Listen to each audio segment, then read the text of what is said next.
ગઈકાલથી સુરત મહાનગરપાલિકાનું બજેટ સત્ર ચાલુ હતું. આજે પણ બજેટ હતું.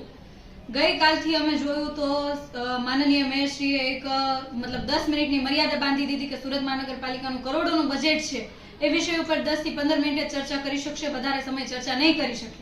સાથે સાથે આજે જ્યારે મને બોલવાની તક આપવામાં આવી ત્યારે પણ અગાઉ જ કહી દીધું કે ભાઈ અડધી કલાકની તક આપીશું અને ત્યારબાદ તમારે બેસી જવાનું. અને અમે લોકોએ જ્યારે સુરત મહાનગરપાલિકાના બજેટ વિશે ચર્ચા કરી, એક વર્ષ દરમિયાન જેટલા પ્રોજેક્ટો મૂકાયા હતા, કેટલા પડતા મૂકી દેવાયા, અત્યાર સુધીના જેટલા પ્રોજેક્ટો હતા એ લોકોને ખાલી લોભાવવા માટેના હતા, એક લોલીપોપ સમાન હતા.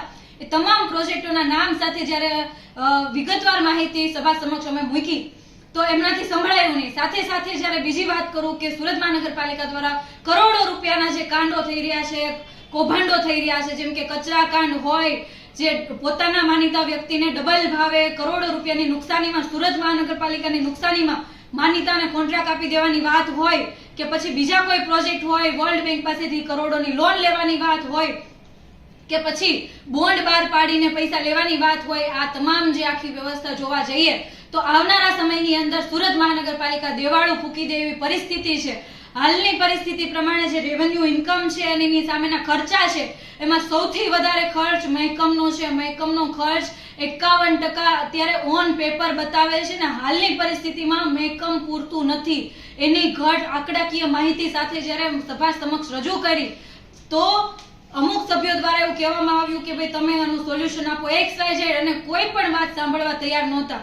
બસ આ બજેટની અંદર મુખ્યમંત્રી, પ્રધાનમંત્રી અથવા તો એમના શાસકોના વખાણ કરો તો 5-5 કલાક બોલવા દે, પરંતુ જ્યારે સુરત મહાનગરપાલિકાની વાત હોય, સુરત શહેરની જનતાની વાત હોય, લોકોના હિતની વાત હોય, આ કરોડો રૂપિયા ક્યાંથી આવશે, કરોડો રૂપિયા લોકો વચ્ચે કઈ રીતના આપી શકાશે એની વાત હોય તો ભારતીય જનતા પાર્ટીના શાસકોમાં તાકાત નથી કે સાંભળી શકે.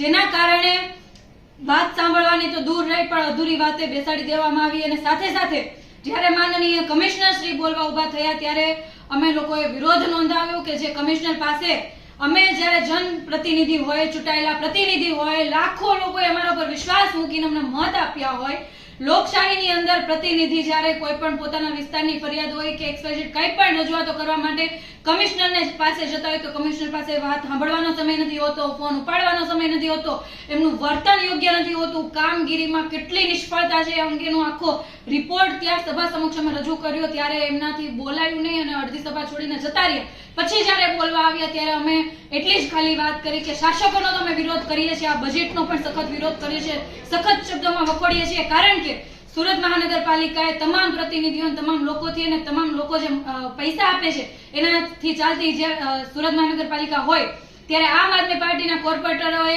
બધાએ પોતપોતાના વિસ્તાર અને સુરત મહાનગરપાલિકાના અલગ અલગ પ્રોજેક્ટો અને અલગ અલગ કામોને સૂચન બજેટમાં 1 મહિના અગાઉ આપી દીધા હતા કે એટલા કામોને આ બજેટની અંદર આવરી લેવામાં આવે, પરંતુ બજેટમાં એક પણ કામનો સમાવેશ નહીં કરવામાં આવ્યો. સાથે સાથે એની જે ત્રુટીઓ હતી તો એમનો પણ યોગ્ય જવાબ નહીં આપવામાં આવ્યો. અમે જે સુધારા માંગેલા સુધારો પણ નહીં આપવામાં આવ્યો, જે કારણસર અમે લોકોએ આ બજેટને સખત શબ્દોમાં વખોડ્યો અને આ બજેટનો વિરોધ કર્યો.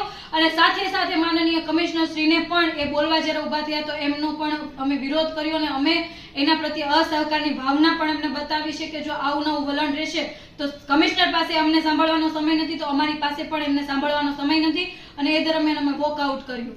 જય હિન્દ, જય ભારત.